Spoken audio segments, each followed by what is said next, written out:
হাসান একটু ওয়াজ হোক। সাহাবায়ে কেরাম জিজ্ঞেস করলেন, ইয়া রাসূলুল্লাহ, ইয়া হাবিবাল্লাহ, নবী গো, ঈমানদার এবং বেঈমানের মরণের মধ্যে পার্থক্যটা কি গো?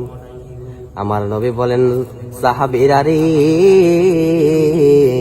ও সাহাবীরা, বেঈমান যখন মারা যায়, বেঈমানের সামনে আজরাইল যখন আইসা দাঁড়ায়, আজরাইলের পাটা থাকে জমিনে, মাথাটা থাকে আসমানে।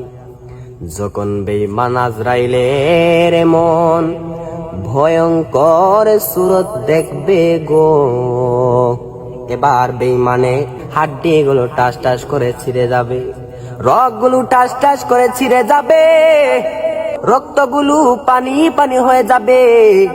বেঈমানের রুহটার মধ্যে আজরাইলে যেই মাত্র হাতটা দিব, এবার বেঈমান ঈমানদারের মতো মরণ হয়ে যাবে না, বেঈমান এবং নাফরমান হয়ে মারা যাইব।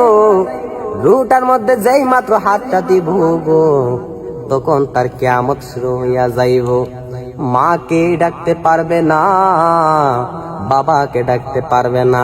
অনেক মানুষ দেখবেন মারা যাওয়ার আগে যখন কমলার রস, আঙ্গুরের রস মুখ দিয়া দেয়, বেবে দিক দিয়ে পড়ে যায় কি যায় না।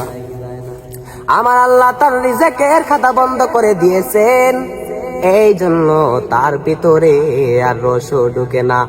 এমন অবস্থায় বেঈমান ঈমান হারা হয়ে মারা যাইব, টাস টাস করে রোগগুলো ছিঁড়ে যাইব। এ যুবক, ঈমানদার যখন মারা যাইব, ঈমানদারের রুহটা এমন ভাবে নিব, আমাদের বাড়ির মধ্যে মেহমান আসলে আমরা যেভাবে মেহমানদারি করাই, ঈমানদারের বাড়িতে আইসা আজরাইল এমন ভাবে মেহমানের মতো আচরণ করবেন। আমার আল্লাহ বলবেন, ও ফেরেশতারা, জান্নাত থেকে একটা গালিচা নিয়ে আসো, সাদা একটা কাফনের কাপড় গালিচা নিয়ে আসো, এবং একটা আতরের বোতল আনো।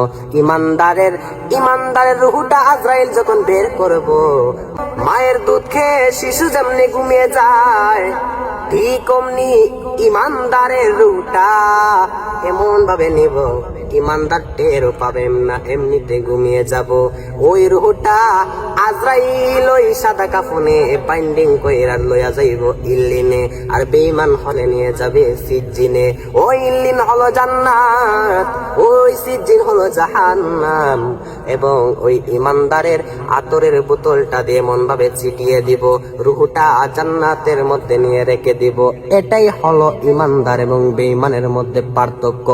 বেঈমানের সাথে এমন আচরণ করব, বেঈমান আজরাইলকে দেখে দেশে হারা, আর ঈমানদার আজরাইলকে দেখেই বন্ধুর মতো মনে করবে। জোরে জোরে কি আল্লাহু আকবার বলা যাবে না? আল্লাহু আকবার।